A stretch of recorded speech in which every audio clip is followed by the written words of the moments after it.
3 domingos hemos hablado sobre todo lo que la Escritura habla en cuanto a la resurrección. Si no hemos hablado todo, bueno, hemos tocado las partes centrales de la resurrección. Esa ha sido la parte doctrinal. Hoy vamos a pasar a la segunda fase de esta serie. La segunda fase nos vamos a abocar a comprobar, no solo con la Escritura, sino con todas las evidencias alrededor, la resurrección de Jesucristo.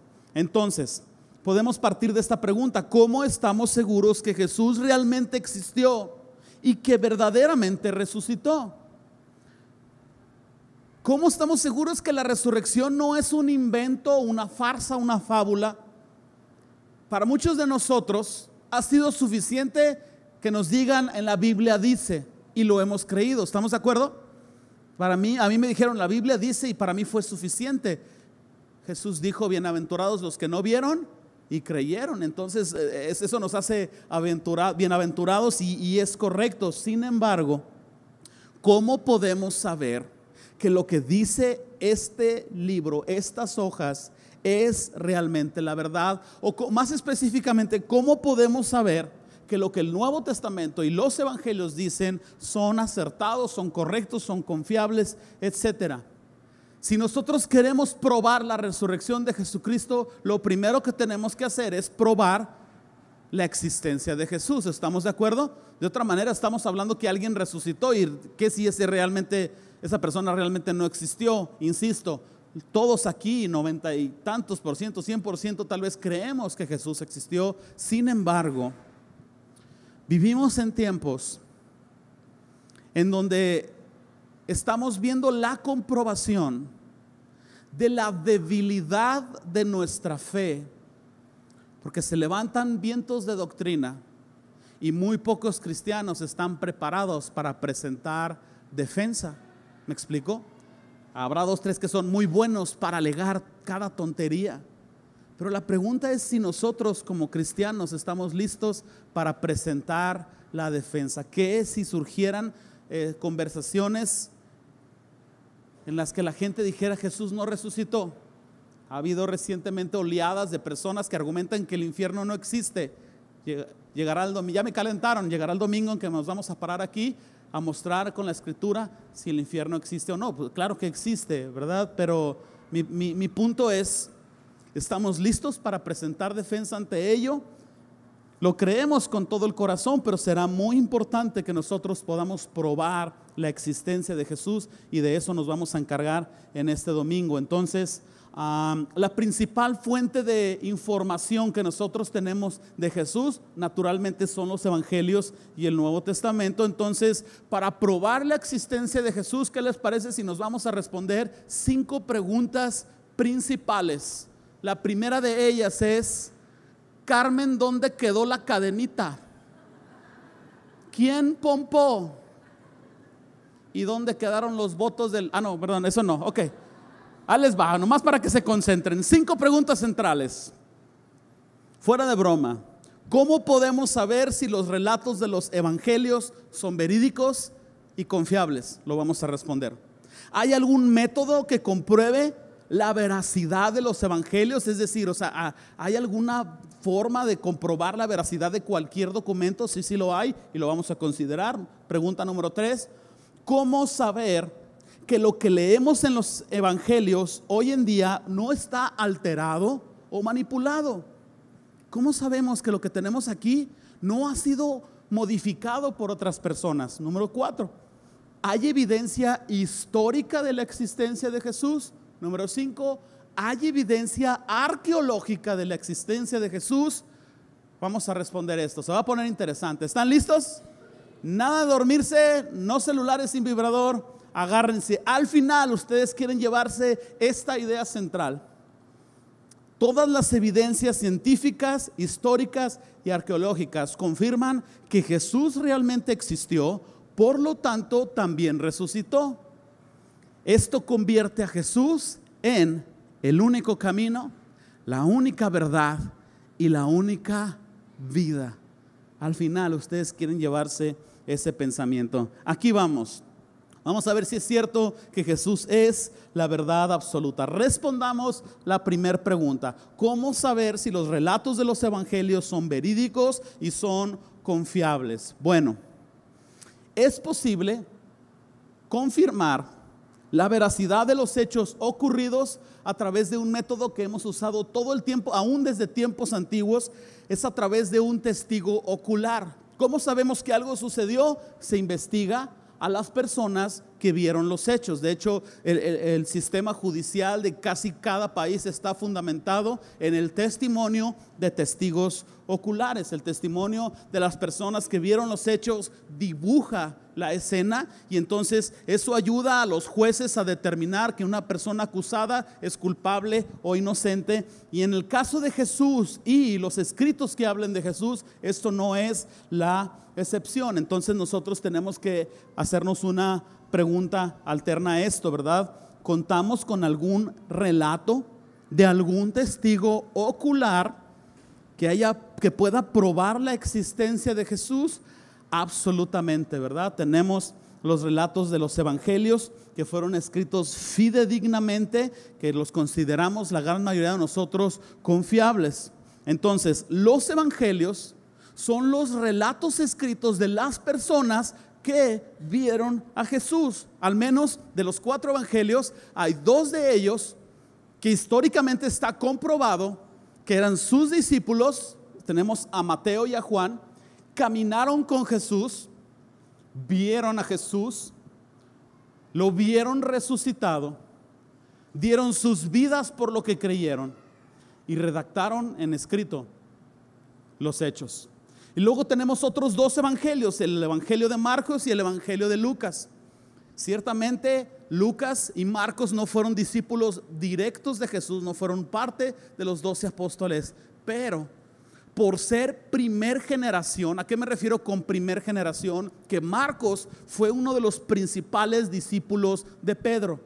De manera que Marcos recibe directamente de Pedro, el líder de la iglesia en Jerusalén. Recibe directamente de Pedro el relato de los evangelios y lo escribe. Y cuando estudiamos el evangelio de Marcos, vemos totalmente la esencia de Pedro ahí escrita. El evangelio de Lucas es todavía más interesante porque Lucas es considerado uno de los historiadores más precisos que ha habido, y Lucas recibió el relato del evangelio directamente del apóstol Pablo, uno de los principales discípulos de Pablo también. Entonces esta primera generación también es digna de ser considerada. Muy interesante, Marcos fue básicamente el primer evangelio escrito, es el escrito más cercano al tiempo en el que vivió Jesús. Entonces todas estas fuentes se consideran dignas de confianza, pero yo insisto en la pregunta: ¿cómo sabemos si estos relatos son confiables? Bueno, existe un método que se llama crítica textual. ¿Cómo sabemos que un documento que se ha encontrado puede ser validado o auténtico? En el caso del Nuevo Testamento se valida de la misma manera en que cualquier otro documento se valida y se evalúa si es auténtico, si es correcto, si es verdadero. Y este es el método de la crítica textual. Básicamente es esto: mientras más cantidad de copias se encuentren de un documento antiguo, más confiable se considera. Y tiene sentido, ¿me explico? No es algo que un loco que bajó de una cueva después de haber inhalado no sé qué sustancia, bajó y trajo una nueva revelación. Sino vemos evidencias en diferentes países, documentos de diferentes épocas, y se empieza a amontonar la evidencia. Entonces, a más cantidad, más confiable. ¿Estamos de acuerdo en esto? Mientras el documento antiguo que se encuentre sea más antiguo, precisamente más certero se considera. ¿Cuántos de nosotros, no sé cuántos años tenemos de la conquista? ¿500 años? ¿Algo así? ¿Cuántos de nosotros pudiéramos narrar con precisión cómo fue la conquista? Iríamos a los libros de historia, pero ¿cómo le hacemos? Pudiéramos narrar algo de lo que medio escuchamos, pero sin consultar específicamente el libro de historia, nuestra narración pudiera ser no precisa. ¿Estamos de acuerdo? Pero alguien que vivió a pocos años pudiera narrar con precisión. Tal vez nuestra generación pudiera escribir con precisión ¿Qué sucedió en las Torres Gemelas? ¿Pudieras hacerlo? Absolutamente, dirías, fueron como a las 9 de la mañana, ¿verdad? Un avión estaba como en entre a 3/4 de la primera torre, y tú pudieras dar detalles porque tú lo viste, tú lo viviste, tú estuviste ahí, y aún a unos 2 décadas del suceso tú pudieras redactar con precisión los hechos. ¿Estamos de acuerdo en esto? Me regreso al principio. Mientras más cantidad de documentos haya, más confiable es. Mientras más antiguos sean los documentos, más preciso es. Muy bien, vamos a ver los 4 primeros lugares de los documentos que existen en la historia de la humanidad más confiables. Me explico, por la cantidad que ellos tienen. Entonces, el número 1 es el Nuevo Testamento. El Nuevo Testamento contiene 5,843 copias autenticadas. Y la primera copia que se encontró en Egipto a tan solo 30 años de su documento original. 30 años separado de los hechos. 5,800 copias que no las encontraron en 45 baúles todas juntas. Las encontraron en Egipto, en diferentes culturas, en diferentes lugares, en diferentes formatos, traducidas a diferentes idiomas: arameo, griego y otros idiomas antiguos. 5,800 copias autenticadas. Segundo lugar, la obra literaria con más copias autenticadas en la historia de la humanidad es la Ilíada de Homero. La Ilíada de Homero contiene 1,565 copias autenticadas, y la más antigua fue fechada o data del año 1100, del año 800, perdón, después de Cristo. Este es un tiempo de 1,100 años de separación entre su escrito original y el tiempo en que alguien lo escribió. Ojo con esto. El segundo libro con más evidencias en la historia de la humanidad han encontrado copias 11 siglos después de su escrito original. En comparación al Nuevo Testamento, el Nuevo Testamento contiene 4 veces más la cantidad de copias que la Ilíada tiene, y el Nuevo Testamento lleva una diferencia de precisión de por lo menos 1,070 años. La tercera categoría nos va a dejar impactados. La obra de Sófocles tiene tan solo 100 copias autenticadas. El cuarto lugar lo tiene las teologías de Platón, con solo 7 copias autenticadas. Hay que procesar esto. Y yo quiero agregar un dato más. Si consideramos todavía otros hechos históricos, el hecho de que en el año 300 un emperador llamado Diocleciano encabezó y ordenó una de las más terribles persecuciones contra la iglesia cristiana que la historia ha tenido. Diocleciano emitió un edicto y emitió la orden de que en toda ciudad del Imperio Romano exhaustivamente se buscaran las escrituras y se quemaran en público. De manera que hubo un saqueo en toda ciudad, que tú puedes ver en un mapa todo lo que conquistó Roma.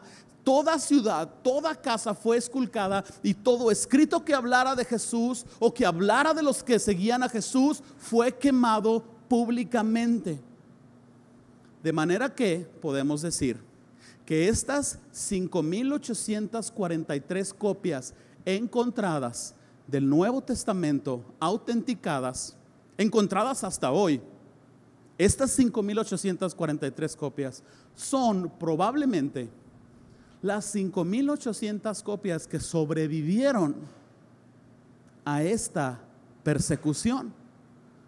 Yo me he quedado preguntando para mí mismo, ¿cuántas copias encontraríamos si el Imperio Romano no hubiera perseguido explícitamente a los cristianos y a la Biblia? ¿10,000? ¿20,000? ¿30,000 copias autenticadas? ¿Por cuánto superaría el Nuevo Testamento a la Ilíada si no hubiera sido perseguido de la manera en que fue perseguido? En conclusión, ustedes quieren saber cuál es el documento más confiable y más preciso en la historia de la humanidad. El Nuevo Testamento, los evangelios. esto es interesante. Y si ustedes quieren saber cuál es el libro más impreso y más vendido en la historia de la humanidad, es la Biblia. Y ustedes quieren saber cuál es el libro que documentadamente ha transformado más vidas en la historia de la humanidad, la Biblia. Pregunta número 2: ¿hay algún método que compruebe la veracidad de los evangelios? Sí lo hay. De hecho, hay 8 pruebas que se consideran las 8 pruebas básicas. Les adelanto, el Nuevo Testamento, los evangelios han pasado las 8 pruebas. Vamos a mencionar solo 5 de ellas. La primera, la prueba de la intención. Podemos preguntarnos: ¿estaban realmente interesados los autores de los evangelios en registrar la verdad de los hechos tal como sucedió? ¿Era su intención escribir la verdad? Y tú dices, pues sí. Déjenme hacerles esta otra pregunta para entenderlo. ¿Será posible que algún periodista, para vender más periódicos, pueda alterar la verdad y no tenga la intención de mostrar lo que realmente sucedió, sino echarle más crema a sus tacos? Absolutamente. ¿Será posible que algún gobierno oculte cierta verdad y quiera mostrar otra cosa que no sucedió? Absolutamente, ¿verdad? No, díganle que la captura de tal narcotraficante es acreditada al gobierno federal. La pregunta, entonces, ante este criterio, ¿verdad? La pregunta es, ¿los autores tenían la intención de mostrar realmente los hechos? La respuesta es sí. Una vez que ya en esta conversación hemos establecido el Nuevo Testamento tan confiable, tan verídico, entonces nosotros podemos citar el inicio del Evangelio de Lucas. Lo quiero leer en la Nueva Traducción Viviente. Lucas, hablando en este Evangelio, dice: muchas personas han intentado escribir un relato de los hechos que se han cumplido entre nosotros. Se valieron de los informes que circulan entre nosotros, dados por testigos oculares, los primeros discípulos. Después de investigar todo con esmero desde el principio, yo también decidí escribir un relato cuidadoso para ti, muy honorable Teófilo. Lucas, ahorita les va a impresionar cuando hablemos de Lucas, y no me tiren a Lucas, por favor. Lucas investigó exhaustivamente, ojo con esto. Quizás Marcos oye de Pedro y lo escribió. Mateo se sentó, claro, inspirado por el Espíritu Santo, y por varias noches escribió. Lucas escribió todo y tal vez fue y comparó con otras cosas, fue y comparó con otros documentos históricos, tal vez se entrevistó con otros de los apóstoles a confirmar hecho por hecho, cosa por cosa, y esa es la razón por la cual vemos que el Evangelio de Lucas es el más ordenado y metódico de los 4 evangelios. Entonces, claro que los autores tenían la intención de escribir la verdad tal como sucedió. Siguiente prueba, la prueba de la capacidad. Una cosa es que ellos quisieran con todo su corazón escribir la verdad, y otra cosa es que hayan sido capaces de hacerlo. ¿Tuvieron la habilidad de transmitir la verdad? Sí, sí la tuvieron. Les explico.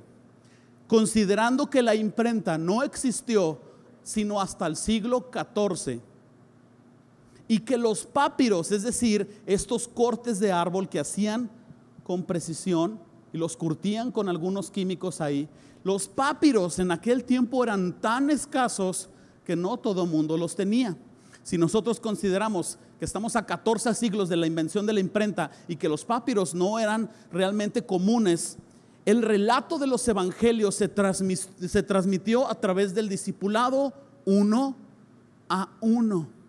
Espero se recuerden lo que citamos en 1 Corintios 15, cuando Pablo decía: yo les transmito lo que primeramente recibí. ¿Se acuerdan? Que Cristo murió conforme a las Escrituras, fue sepultado conforme a las Escrituras y resucitó conforme a las Escrituras. Pablo está escribiendo lo que el método de narración de aquella época tenía. O sea, lo que yo escuché te lo paso al costo tal como yo lo recibí. Y aún así, a pesar de estas deficiencias y de estas carencias, los autores y los siguientes subautores, o no autores, sino los que hicieron las copias a mano, a luz de la vela, fueron capaces de transmitir la verdad.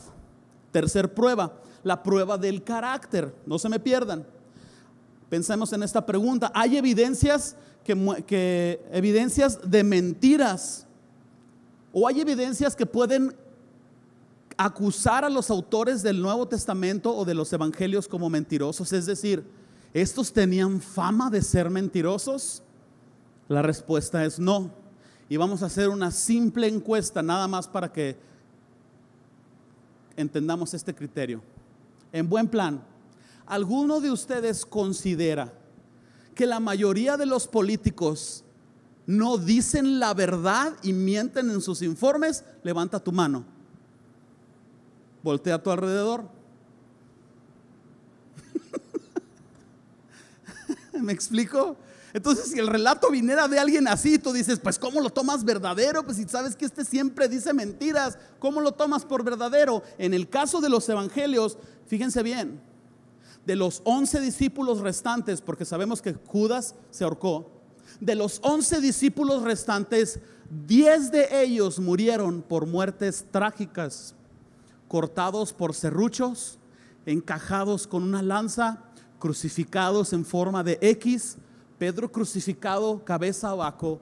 Y aún de estos 11, Pablo se considera, ¿verdad?, otro de los apóstoles principales, decapitado, sin ni siquiera mencionar los discípulos de estos discípulos y los discípulos de estos discípulos, hasta los siguientes 3 siglos de la persecución más terrible que la iglesia de Cristo ha tenido en la historia.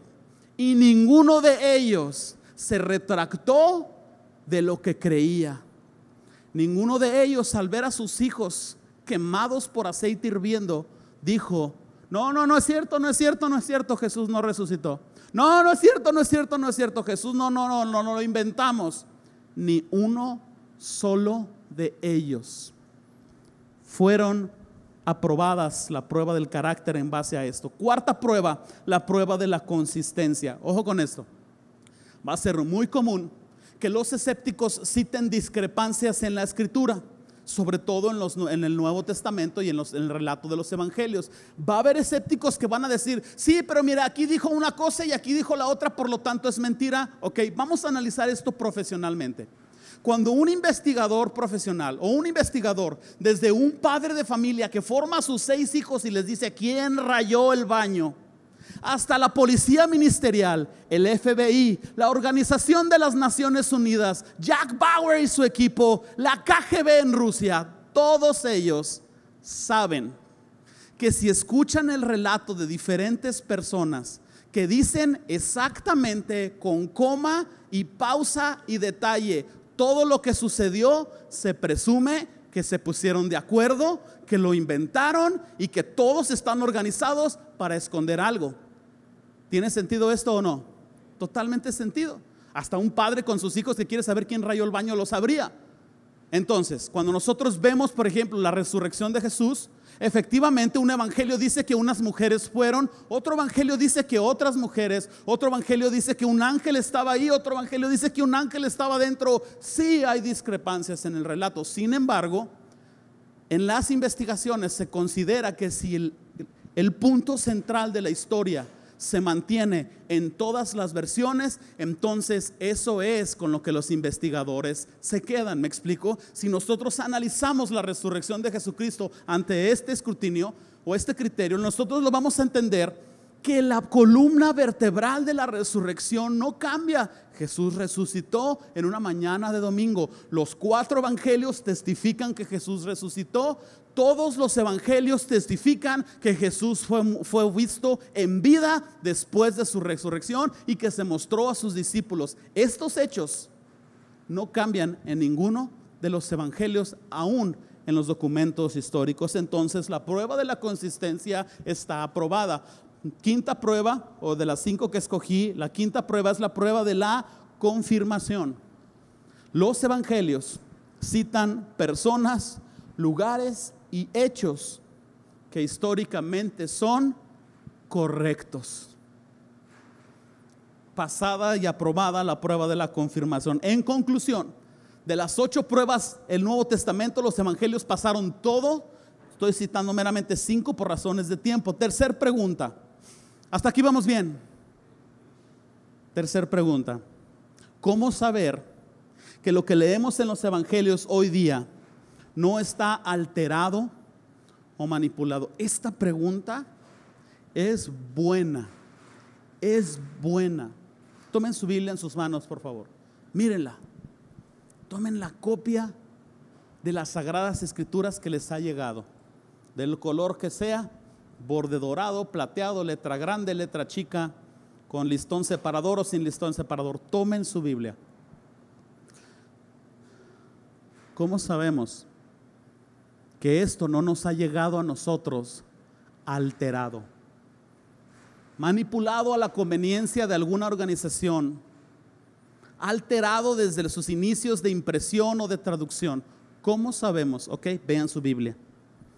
Esta copia que ustedes tienen en sus manos es una copia que ha llegado a nuestras vidas a través del proceso de ser literalmente copiada fidedignamente desde su papiro original a otro papiro, a otro papiro, a otros métodos de copiado, impreso desde el siglo I hasta el día de hoy.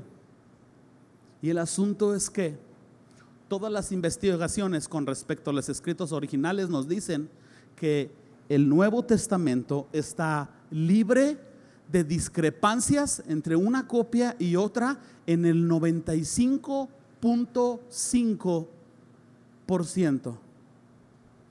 Y yo me atrevo a decir que el 0.5% de discrepancias que hay son diferencias de criterio en la traducción. El Nuevo Testamento es un documento que nos ha llegado a nosotros porque Dios mismo ha perseverado que vaya la copia. Por esta razón, al leerlo nosotros confirmamos en nuestro espíritu que son las palabras de vida eterna. La precisión de esta copia que todos tenemos con respecto al original, mis hermanos, es asombrosa, asombrosa. Cuarta pregunta: ¿hay evidencia histórica de la existencia de Jesús? Sí la hay. Hay historiadores antiguos, tenemos dos de los principales, Josefo y Tácito. Josefo fue un historiador judío. Este historiador estaba peleado con el judaísmo y peleado con el cristianismo. Todo lo que le interesaba o su mayor interés estaba en Roma, devoto al imperio romano. Pero fue un historiador muy importante porque redactó tantas cosas que sucedieron de sus épocas. Este hombre nació en el año 37 después de Cristo y entre sus escritos hace menciones de Santiago como el hermano de Jesús. Naturalmente hace menciones de Jesús, y Josefo en sus escritos describe a Jesús como el líder martirizado de la iglesia de Jerusalén, y él testifica ahí en sus escritos que Jesús estableció un grupo amplio y duradero de seguidores. Estamos hablando de documentos que arqueólogos encuentran, que se consideran historia, que no están en la copia de nuestras Sagradas Escrituras, es decir, personas que vivieron los hechos y los escribieron. Tenemos otro historiador antiguo llamado Tácito. Tácito tiene lo que pudiera ser la referencia más importante de Jesús y del cristianismo que podemos nosotros tener. En el año 115, fechado un documento, de forma explícita, este hombre Tácito narra cómo el emperador Nerón persiguió a los cristianos como chivos expiatorios para limpiar su imagen de un incendio que había devastado a Roma. Ellos mismos habían provocado el incendio y buscaron a quien echarle la culpa, y se la echaron a los cristianos, de manera que los persiguieron, los martirizaron. Y no dice la palabra explícita cristianos, pero ¿qué otro grupo en estos años fue perseguido de tal manera si no fueron aquellos que hablaban tanto de Cristo que les denominaron cristianos? Está ahí en el libro de los Hechos. Entonces, hay más evidencia al respecto con esto que estamos hablando. Aún hay escritos de otros historiadores que narran un eclipse solar inexplicable cerca del año 30. Y cuando nosotros vamos a Mateo 27, vemos a Jesús en la cruz y sabemos que por un lapso de horas hubo obscuridad. ¿cómo es posible que un historiador, alguien que ni siquiera tiene una fe en Jesucristo, escribe sobre un eclipse inexplicable en esos mismos años? Hay más que evidencia histórica de la existencia de Jesús. ¿Quieren ponerse más salsas todavía? ¿No es suficiente? Ahí les va. Quinta pregunta: ¿hay evidencia arqueológica sobre la existencia de Jesús? Absolutamente. Los hallazgos arqueológicos han dado mucha mayor credibilidad al Nuevo Testamento. Ojo con esto. La primera evidencia que nosotros tenemos es el consenso de eruditos. La opinión general de los eruditos liberales es que Lucas, que escribió el Evangelio de Lucas, y la narración del libro de los Hechos, dictado de Pablo, claro, el consenso de todos estos eruditos liberales es que Lucas es un historiador muy preciso. Un arqueólogo se dio la tarea de investigar y encontró referencias a 32 países, 50 ciudades, 9 islas, y este arqueólogo no encontró un solo error en todo lo que Lucas narra desde su evangelio hasta todo el libro de los Hechos. Cuando Lucas citaba una isla, es porque esa isla existió. Cuando Lucas narraba una ciudad, es porque esta ciudad existió. Cuando Lucas está narrando los viajes misioneros de Pablo, es porque todas estas personas, todos estos lugares realmente existieron. En sencillas palabras, ni una ciudad, ni una persona, ni ningún lugar de los que narra Lucas arqueológicamente se ha comprobado incorrecto o comprobado que haya sido falso o inventado. Cuando yo estaba leyendo esto tiempo atrás, yo estaba tan impresionado. Tenemos la siguiente evidencia arqueológica: el censo ordenado por Augusto César. Todos sabemos que en la escritura narra cómo José y María tuvieron que regresar a Belén por un censo que había sido ordenado. Está ahí en Lucas 2, del 1 al 7, para aquellos que toman nota. Y entonces arqueológicamente se encuentra un papiro que es un edicto real que dice en el año 104 después de Cristo, y este papiro dice lo siguiente: Gallo Bilbio Máximo de Egipto, visto que el tiempo ha llegado para el censo casa por casa, es necesario obligar a aquellos que por alguna causa están viviendo fuera de sus provincias a regresar a sus propios hogares, de manera que cumplan la orden regular del censo. Un documento aparte confirma lo que Lucas capítulo 2 fidedignamente dice. Número 3, la existencia de Nazaret. Muchos cristianos no lo saben, pero Nazaret ha sido un punto de discrepancia entre cristianos y escépticos. ¿Por qué? Porque muchos escépticos, ¿verdad?, ignorando todo lo demás que estamos mencionando ahorita, se enfocan nada más en el punto negro de la hoja y por una equivocación citan que la ciudad de Nazaret nunca existió en los tiempos en los que se narra que supuestamente, eso dicen ellos, que supuestamente Jesús existió. Ok. Con respecto a esto, nosotros buscamos evidencia histórica y arqueológica, y todos sabemos que en el año 70, bueno, muchos sabemos que en el año 70 Jerusalén fue devastada por los romanos. En el año 70 se destruyó el templo completamente, cumpliendo, por cierto, la profecía de Jesús, que no quedaría de ese templo piedra sobre piedra. En el año 70 Roma hace de la devastación a la ciudad, destruye todo el templo, y entonces los arqueólogos encuentran un documento con los 24 cursos. ¿Qué son los 24 cursos? Es un documento que narra que como ya no existe el templo y ya no hay necesidad de que haya sacerdotes ahí, ahora estos sacerdotes van a ser reubicados, y dentro de la lista de los sacerdotes con sus familias que fueron reubicados de Jerusalén a otro lugar, resulta ser que uno de ellos fue enviado a Nazaret. Excavaciones posteriores encontraron una serie de tumbas que delimita geográficamente el fin de la ciudad de Nazaret, donde se dice que existió.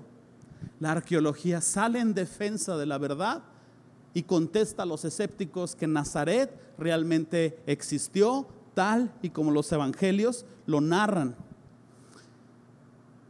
Tenemos ahora la evidencia que es el papá de los pollitos. ¿Ustedes creen que esto es suficiente? Respiren profundo. Agárrense. Tenemos los rollos del Mar Muerto. ¿Alguien ha oído de estos rollos? ¿O creen que estoy tirando nomás puro rollo? Ahí les va. Los rollos del Mar Muerto es un hallazgo que en 1947 encontraron. Interesante. Esta es una joya arquitectónica, una joya histórica. Y me impresiona tanto. 1947 fue hallado. Escondieron estos rollos y estos documentos de tal manera que casi 19 siglos después apenas fueron encontrados. Resulta que en unas cuevas a unos kilómetros de Jerusalén encontraron toda esta serie de rollos. Si tú buscas en internet vas a ver mucha evidencia de esto. Rollos y documentos que datan desde el año 250 antes de Cristo hasta el año 68 después de Cristo. Si tú consideras lo que justo mencionamos ahorita y no te has estado durmiendo y estás poniendo atención, consideramos entonces que en qué año fue la devastación romana a la ciudad de Jerusalén. No fue en el 85, señores. ¿Qué pasa? En el año 70. Machín. Estos documentos son desde el año 250 antes de Cristo hasta el año 68 después de Cristo. Encaja a la perfección que quizás estas personas judías vieron llegar miles de tropas romanas a Jerusalén y dijeron, y la primera noche que empezaron a incendiar casas y a perseguir gente, yo me imagino, tal vez, no sé, de madrugada, 2, 3 locos ahí con unos costales llenos de pergaminos y les dijeron, vayan y escóndalos. No solo son documentos de historias, no solo son documentos de copias del Nuevo Testamento y cosas así, son todo tipo de documentos históricos. Esto es una joya, como les estoy mencionando. El asunto es que un experto en papiros llamado José O'Callaghan, que creo que tenemos aquí en pantalla, dijo que un rollo del Mar Muerto codificado como 7Q5, les dieron una clasificación según el lugar donde lo encontraron para diferenciarlos. El documento 7Q5 es un fragmento del primer evangelio de Marcos, cuya fecha se remonta a 20 años después de la crucifixión. Un fragmento del primer evangelio escrito de Marcos, hallado en una cueva, escondido por 19 siglos. Hay otro documento codificado como 4Q521. Este documento contiene una porción de Isaías 61 en una traducción en la que coincide exactamente con las palabras de Jesús: los muertos son resucitados. Cuando Juan el Bautista dudó ahí un poquito estando en la cárcel, fue y mandó a sus discípulos a Jesús y le mandó a preguntar, ¿eres tú el que había de venir o esperaremos a otro? ¿Lo han leído? ¿Qué fue lo que Jesús contestó? Los enfermos son sanados, los ciegos ven, los cojos andan, los muertos son resucitados, citando Jesús la profecía que él mismo cumplía de Isaías 61, compaginando la traducción exacta que Jesús leyó. He encontrado en los rollos del Mar Muerto. Un arqueólogo australiano llamado Clifford Wilson escribió: aquellos que conocen los hechos ahora reconocen que el Nuevo Testamento debe de aceptarse como un libro de consulta notablemente preciso. El asunto es este: arqueológicamente no se ha encontrado nada que contradiga lo que la Biblia dice, o lo que el Nuevo Testamento dice, o lo que los relatos de los evangelios dicen. Arqueológicamente los hemos goleado en cero, señores. Chistoso, ¿verdad? El libro del Mormón no ha corrido con tal suerte. Fuera de la mención de las Américas, no se ha encontrado arqueológica y históricamente verídico ningún lugar ni ningún personaje mencionado en el libro del Mormón. Por tanto, nosotros llegamos a esta conclusión: las evidencias a favor de la existencia de Jesús son contundentes, incuestionables y sobre todo precisas. En este domingo, sin invenciones, hemos comprobado que lo que dicen los evangelios son la verdad. Entonces, si Jesús realmente existió,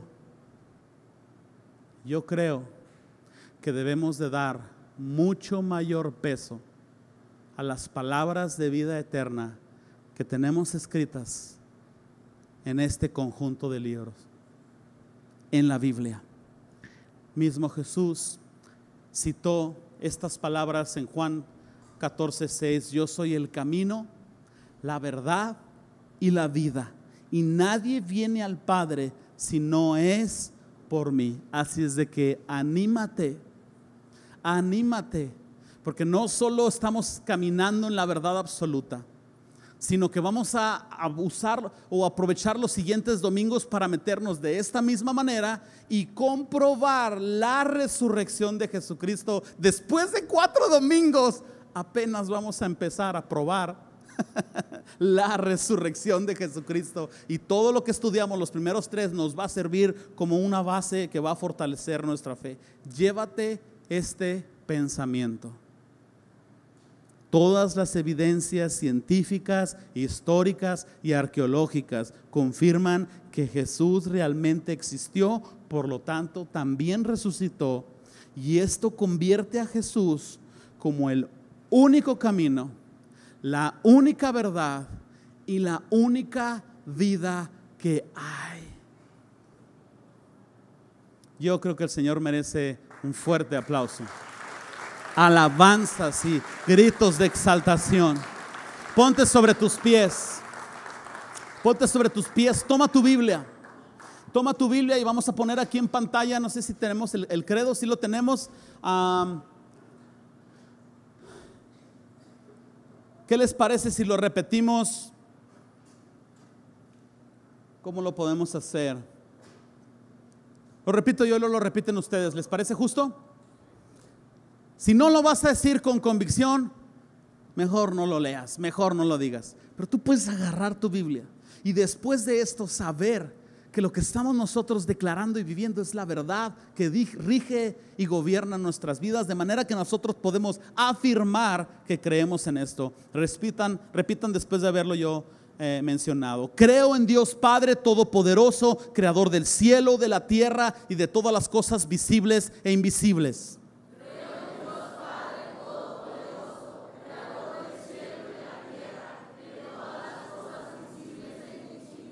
Creo en su Hijo Jesucristo, unigénito de Dios.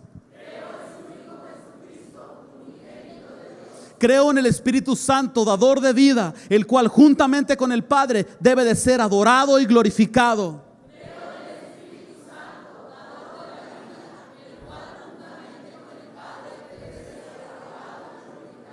Creo que estos 3 son un solo Dios.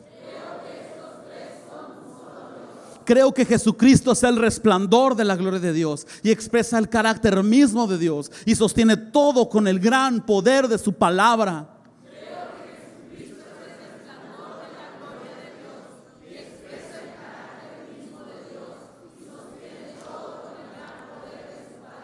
Creo que Jesucristo fue encarnado por obra del Espíritu Santo. Creo que Jesucristo murió por nuestros pecados conforme a las Escrituras, fue sepultado y resucitó al tercer día conforme a las Escrituras.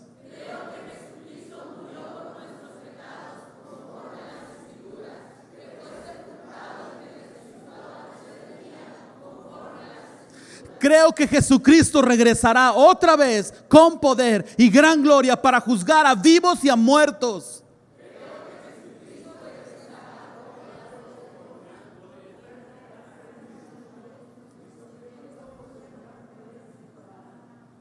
Creo en las sagradas escrituras como la palabra de Dios que rige nuestras vidas.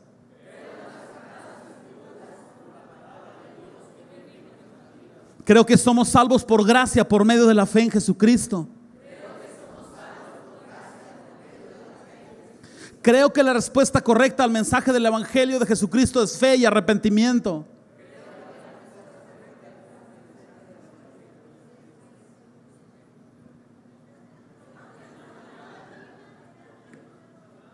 ¿Está chafiando la compu o qué? ¿O está chafiando su fe? No me convencen, no me convencen. Está bien, digan amén nada más. Creo en la resurrección del cuerpo y la vida eterna. Creo en la iglesia como el cuerpo de Cristo. Creo en Jesucristo, que es la cabeza de la iglesia. Creo en la comunión de los santos. Creo que Jesucristo nos ha encomendado predicar el evangelio a toda criatura. Creo que Jesucristo nos ha encomendado a ser discípulos a todas las naciones. Creo que Jesús y la palabra de Dios nos dice que debemos de amar a Dios con todo el corazón y amar a nuestro prójimo como a nosotros mismos. Amén.